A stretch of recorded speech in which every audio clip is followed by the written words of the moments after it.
clean the horses, saddle them up for the riders. We take care of the stalls, the water buckets, hay. They do all the work. I mean, they come in at 4:30 in the morning, clean the stalls, clean the horses, bathe them, feed them, before they even take care of themselves. Mornings at Churchill Downs begin before sunrise. Our job is to get on the horse, go out to the track, and try to get around the best we can. $3, honey. There you go. Have a great day. On Derby weekend at Churchill Downs, employment at the track jumps from 300 to 10,000. And many of those employees can be found here on the backside. Vets, farriers, grooms, and trainers. It's a tough living, but it can be a good living if you do it right. Keeneland has fluctuating employment too. Year-round, the track has about 220 employees, but during sales and meets, it jumps to 1,500. You know, the thoroughbred business alone creates, unbelievable number of jobs. Equine veterinarian Foster Northrop points out that most people who make a living working with horses are reliant on the thousands of workers indirectly related to the industry.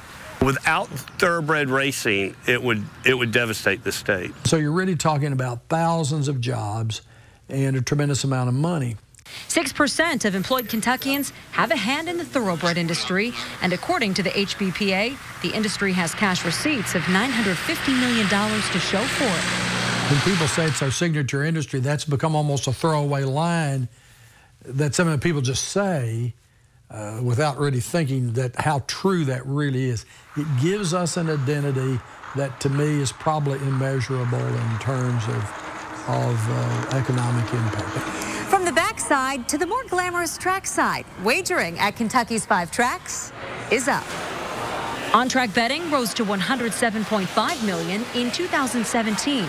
And according to the Horse Racing Commission, ad wagering from simulcast and historic racing and overall wagering reached more than $1,470 million. One of the biggest misperceptions, I think, about thoroughbred racing is when somebody comes to the racetrack, maybe they don't come very often, and they see a couple of long shots come in and they say, well, the track's making lots of money today. Asher explains that in pari-mutuel betting, for every dollar spent, 82 cents goes back to the fans.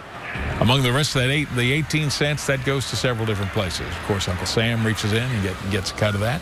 You will see about 7% of that dollar that goes back to the racetrack and to the horsemen. So about 3.5% of that goes to the racetrack, and that money is spent on facilities and things of that nature. The part that goes back to the horsemen it goes in the form of purses.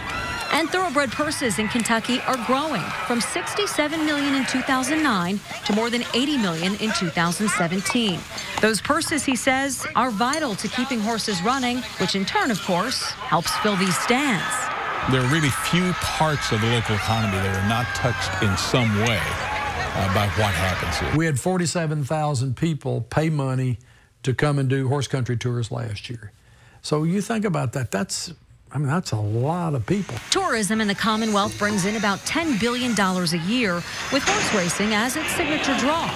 And in an effort to stay on top, Churchill Downs is always growing.